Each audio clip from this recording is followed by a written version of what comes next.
And as a lot of these changes and all the people who are unhappy about them and whatnot, I kept hearing this sort of turn of phrase of there's a few bad apples, and it was always in reference to a couple of realtors who operated in Vancouver, and it was around shadow flipping, et cetera, et cetera. And I think a lot of these changes, from what I've seen, have been labeled as a knee-jerk reaction to a couple bad agents. But I'm also seeing now that the changes have been out, a lot of agents, many that I look up to are very professional, are looking at these changes saying, you know what, these are actually really good for our industry in a lot of respects. I'm just curious, like, you live and work in the Vancouver market. Obviously, you're the epicenter of real estate in the province. What's your sense of these changes, these rules? And, is it a knee-jerk reaction? Is it just a couple, bad apples that have caused all of this to happen? Or is this just long overdue improvements to our industry? Interestingly, in my view, it's both. It was definitely a few bad apples that sort of set this into motion.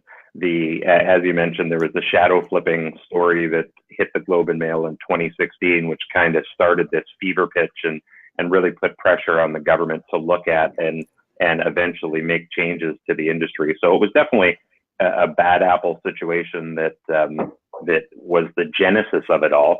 But as the rules have come, and we've seen now that, in addition to not being able to do a dual agency deal, there's new forms which explain agency better and tell members of the public why it's really important to use a realtor and have a realtor in your corner in a transaction, that there actually is a lot of good in it, despite the fact that it came from something that wasn't necessarily good.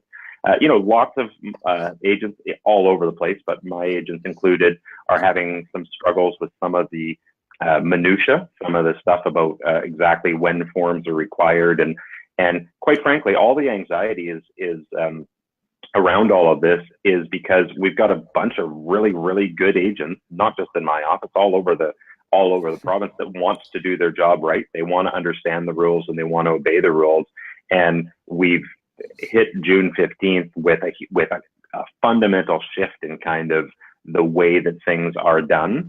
And so I can't imagine it happening without some sort of level of anxiety, good or bad.